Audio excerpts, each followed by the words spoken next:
Sou Caurim e serei o seu instrutor nesta videoaula. É de fundamental importância conhecer a solarimetria que será aplicada aos sistemas fotovoltaicos. Na verdade, todo projeto fotovoltaico e até mesmo o orçamento de um sistema fotovoltaico se inicia quando nós pesquisamos a solarimetria que existe naquele local onde o sistema fotovoltaico será instalado. Por exemplo, quando nós iniciamos um projeto, nós temos que saber, nós procuramos os bancos de dados, nós temos os dois bancos de dados mais comuns que nós utilizamos, que é o SUERA e o CRECESB. Nós buscamos nesses bancos de dados a irradiação que eu terei onde os painéis fotovoltaicos serão efetivamente instalados. Ou seja, o início do projeto fotovoltaico e até de um orçamento de um sistema fotovoltaico começa conhecendo a solarimetria no local do projeto. Iniciando nossos estudos, é importante que saibamos a diferença entre irradiância e irradiação solar, que comumente é visto como a mesma coisa, e não é. A irradiância ela é a unidade de potência incidente que incide nos painéis fotovoltaicos por metro quadrado. A média que nós encontramos no planeta Terra na superfície é em torno de 1000 watts por metro quadrado. Algumas regiões do planeta têm um pouco maior, algumas regiões do planeta um pouco menor.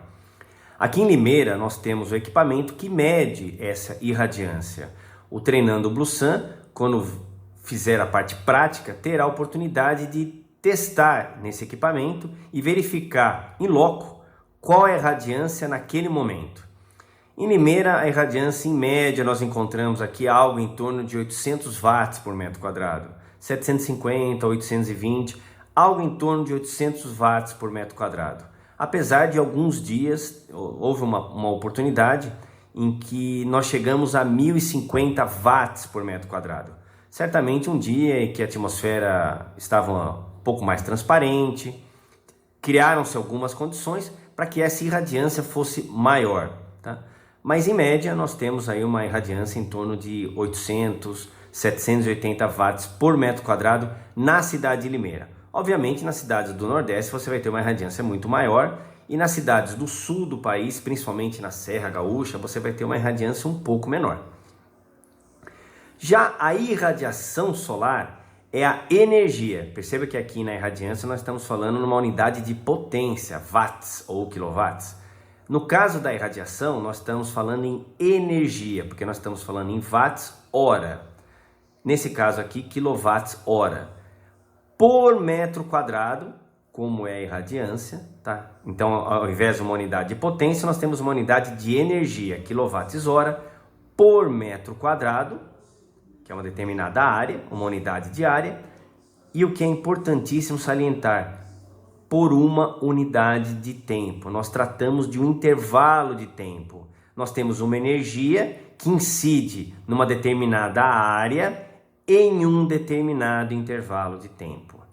É comum utilizarmos essa unidade aqui para irradiação. Os bancos de dados que nós vamos consultar utilizarão essa unidade, quilowatts-hora por metro quadrado dia. Mas poderia ser por hora, por mês, por ano, por semana. O importante é que a irradiação trata de uma unidade que leve em consideração a área em que essa energia está sendo incidida e também o intervalo de tempo em que essa energia está incidindo sobre essa determinada área.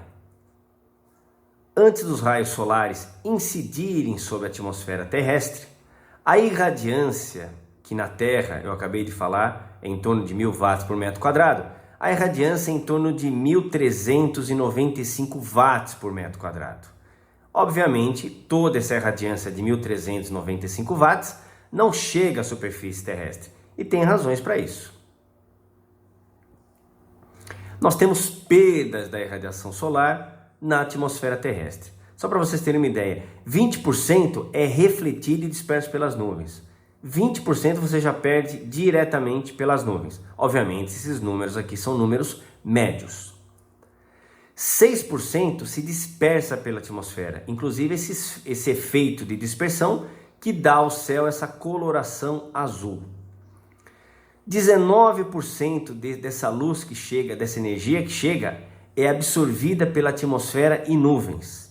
51% é absorvido pelas terras e mares, ou seja, apenas 51% da energia, praticamente metade por cento da energia que chega na Terra, efetivamente toca o solo ou toca o mar.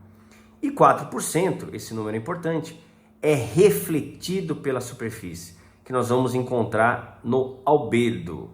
O albedo é o próximo item que nós vamos estudar e é de fundamental importância conhecer o que é o albedo, porque nos softwares atuais, nós utilizamos hoje o conceito do albedo. Por exemplo, o Solergo, que é o software que a Blusan do Brasil utiliza hoje e que nós entendemos que é hoje um dos melhores softwares para projeto do sistema fotovoltaico, utiliza o conceito de albedo e nós temos que saber o que é o albedo, nós vamos ver um pouco à frente.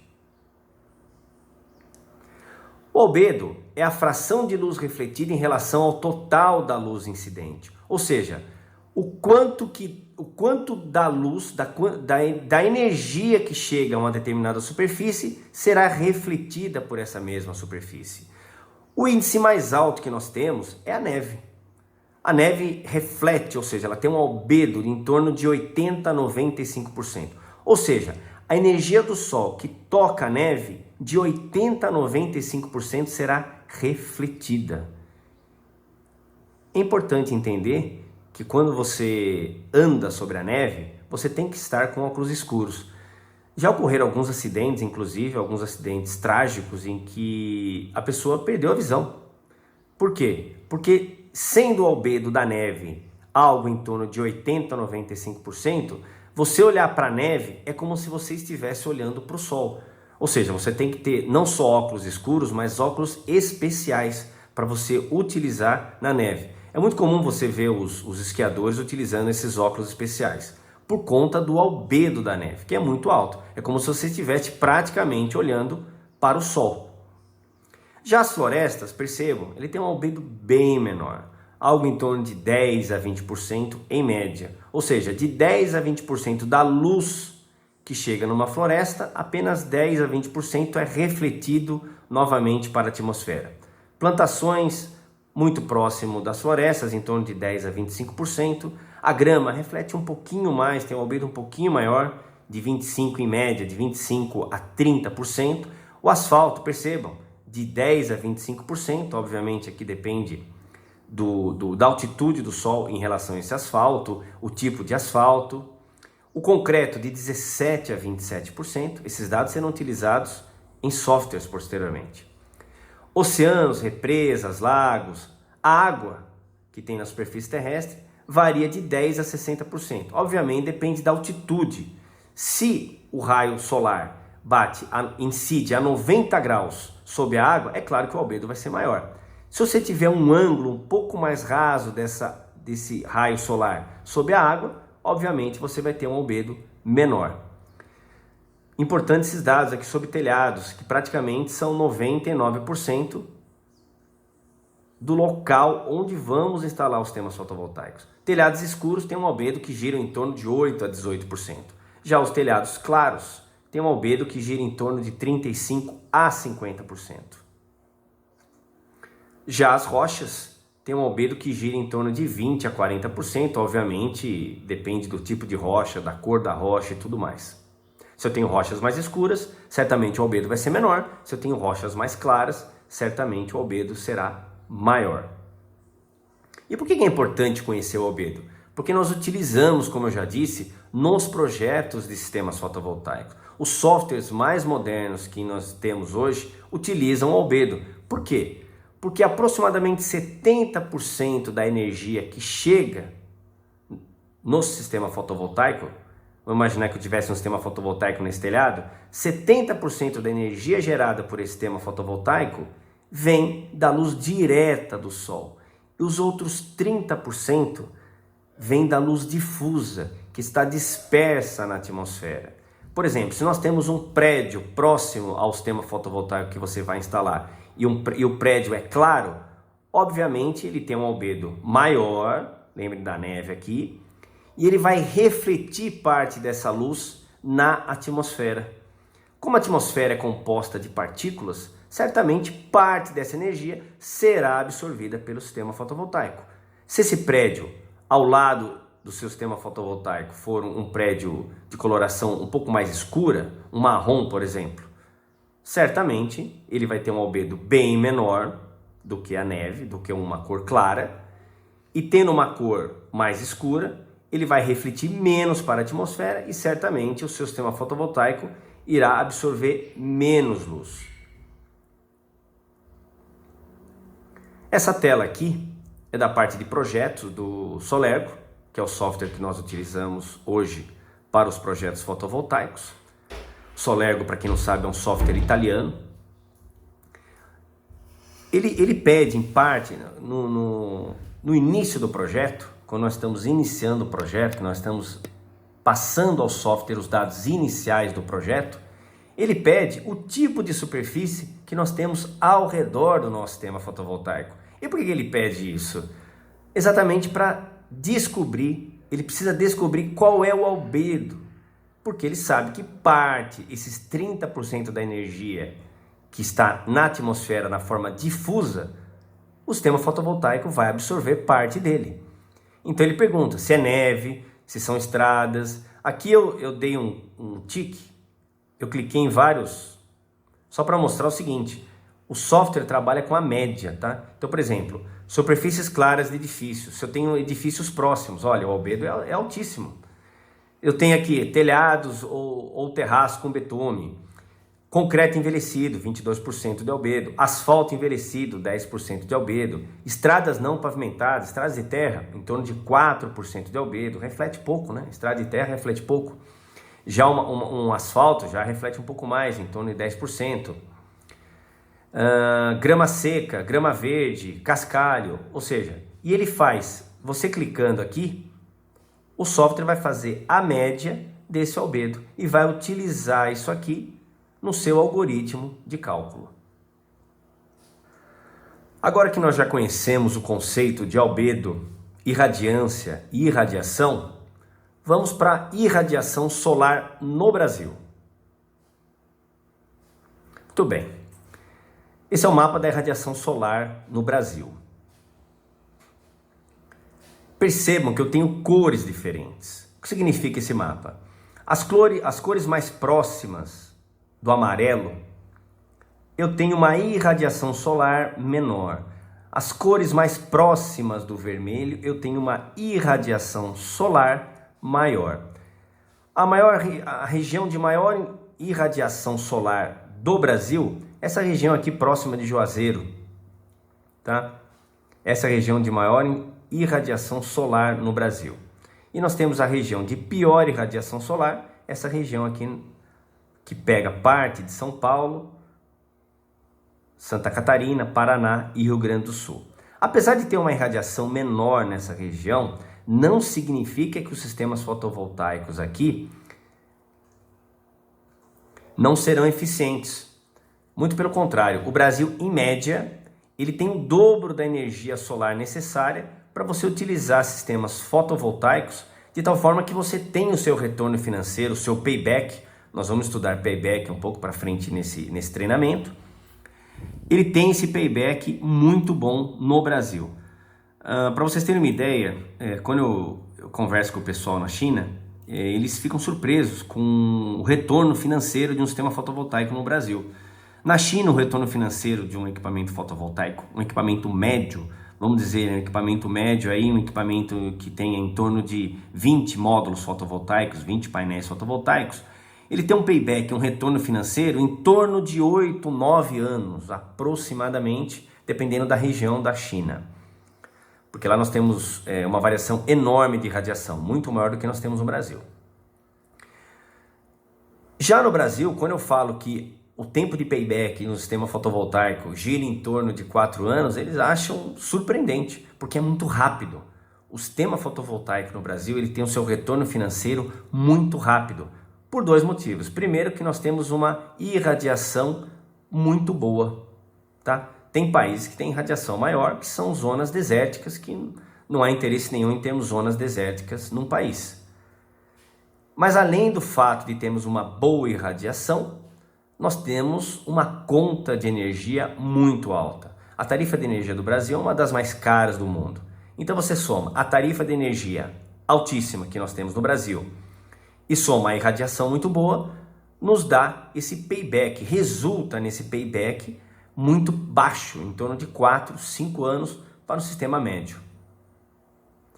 Vamos fazer uma comparação entre o Brasil, já que estou falando da irradiação do Brasil, vamos fazer uma comparação entre o Brasil e outros países.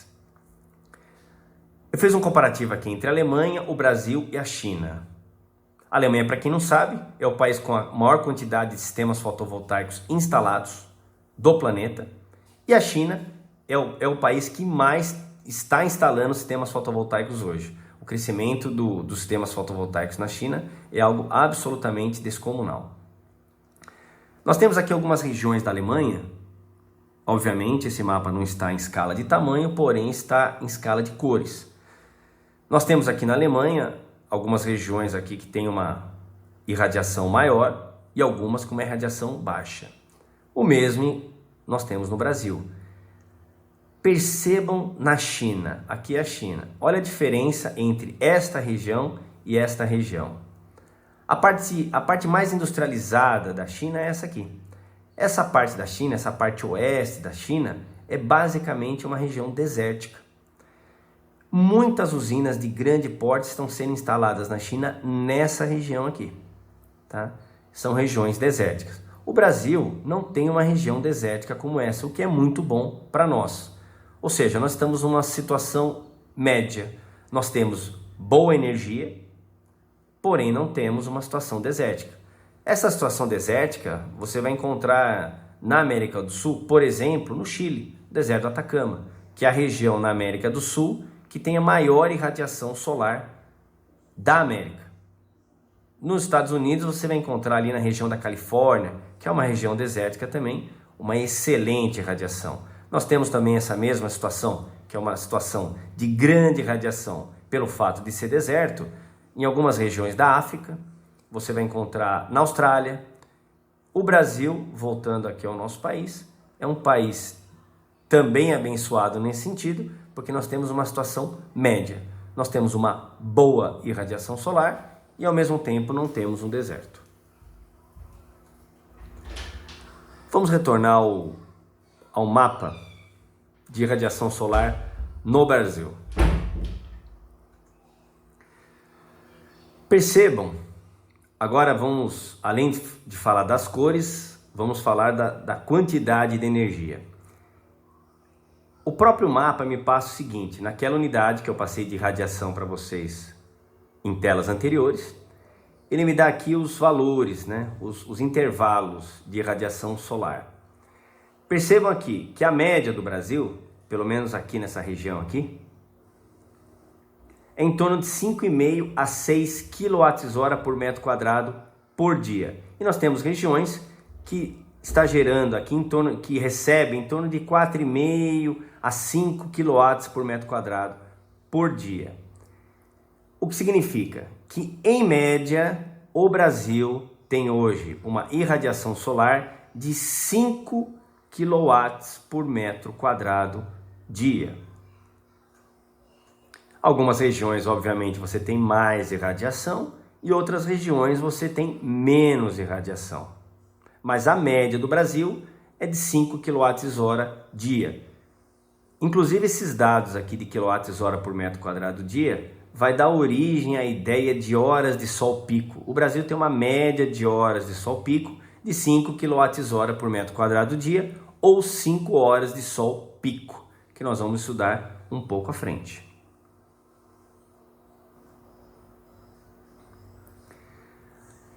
Horas de sol pico é o tempo em horas de uma irradiação hipotética de 1000 watts por metro quadrado. O que significa isso? Isso aqui é um sistema fotovoltaico. O inversor de um sistema conectado à rede, ele me dá esse dado aqui, ele me dá essa curva de radiância que nós chamamos do meu sistema fotovoltaico diariamente. Por exemplo, nesse caso, que é um caso hipotético, O sistema fotovoltaico começou a funcionar aproximadamente às 6 horas da manhã, iniciou a sua curva de irradiância aqui, foi aumentando a energia em watts por metro quadrado, chegou no seu máximo aproximadamente muito próximo do meio-dia, e a partir do meio-dia essa irradiância começou a diminuir, sendo que finalizou completamente às 20 horas. Aí você pode me perguntar o seguinte: mas Roberto, como que às 20 horas você ainda tem irradiância, ou próximo aqui às 19 horas você ainda tem irradiância? Apesar de eu não ter a luz direta do Sol, eu tenho a luz difusa que está na atmosfera. Na verdade, o inversor começa a gerar energia aproximadamente às 5h30 da manhã, antes do Sol nascer.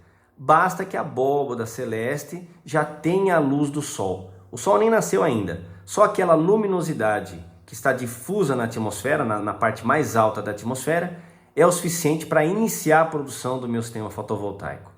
Um sistema com 20 painéis fotovoltaicos, antes do Sol nascer, só com aquela claridade da abóbada celeste, gera em torno aí de 60, 70 watts.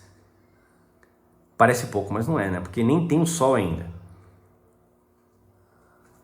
E para nós calcularmos o total de radiação, basta integrarmos essa parábola, essa curva. Se nós integrarmos essa curva, nós calcularemos a área abaixo dessa curva aqui. Mas existe um outro método que visa facilitar e nos dar uma referência até entre locais diferentes, para saber se um local tem maior ou tem menor irradiação, que é a ideia de horas de sol pico. A ideia de horas de sol pico é o seguinte: é hipoteticamente eu imaginar, ao invés de eu ter essa curva em que eu começo a ter energia, chego no máximo, depois diminuo, não. Eu teria uma curva, eu teria na verdade uma reta aqui. Em um determinado momento do dia, em vez do Sol nascer às 6 horas da manhã e aumentando a sua irradiância, ele de repente iria nascer, de repente, às 9 horas da manhã, de uma vez, e já ia gerar 1000 watts por metro quadrado. Ia manter essa quantidade de irradiância de 1000 watts por metro quadrado. Lembre de Standard Test Condition, esses números vão se repetindo. À medida que o treinamento vai evoluindo, vocês vão ver que esses números são sempre os mesmos, eles vão se repetindo, são números padrões. Esse é como se 1000 watts por metro quadrado permanecesse durante todo o dia e de repente o Sol apagasse de uma vez. Ou seja, nesse caso, o Sol teria que iniciado a sua produção de energia em torno de 9 horas da manhã. Na verdade, ele teria iniciado, é como se nós começássemos a absorver a energia do Sol às 9 horas da manhã, e às 16h30 aproximadamente ele apagaria de uma vez. Obviamente, esse é um dado hipotético, é para ter uma média. Na verdade, isso aqui é uma média dessa curva aqui, praticamente a mesma área dessa curva aqui. Então eu teria aqui de 16h30 da tarde até as 9 horas da manhã, eu teria em torno de 7 horas e meia, que seriam, nesse caso aqui, 7 horas e meia de sol pico. Essa região teria uma região de 7,5 horas de sol pico. Mas nós podemos ver isso na prática? Podemos sim. Esses dados aqui são dados do celular que nós utilizamos para acompanhar os sistemas fotovoltaicos que nós temos instalados. Nesse caso, por exemplo, esse aqui é um dia de muitas nuvens. Percebam que o gráfico de irradiância não está um gráfico uniforme, não é aquela curva, aquela parábola quase que perfeita que nós vimos nessa tela anterior. Aqui nós temos uma tela mais real de um dia nublado, com muitas nuvens. Aqui eu já tenho um dia de sol, um dia de poucas nuvens ou nenhuma nuvem. Nesse caso aqui, nenhuma nuvem durante o dia interferiu na produção de energia do meu sistema fotovoltaico. E eu tenho praticamente aqui uma parábola. Ou seja, toda essa área, por isso que os engenheiros da Envit deixaram essa área aqui achurada. Toda essa área aqui interna é a irradiação solar nesse dia. Ou seja, o conceito que nós utilizamos aqui, um conceito teórico, é utilizado na prática, e é importante saber isso para que você possa explicar para o seu cliente o que significa essa curva. Agora, de posse desses conceitos, nós vamos estudar os dois bancos de dados mais importantes e mais utilizados atualmente. O primeiro banco de dados que nós utilizamos é o do Cresesb e o outro banco de dados que nós utilizamos é o do Suera. Nós trataremos de ambos nesse treinamento, na próxima aula, e além de tratarmos de ambos, nós vamos fazer um comparativo entre os números de ambos, que vocês vão perceber que em algumas situações são números bem diferentes. Vamos lá.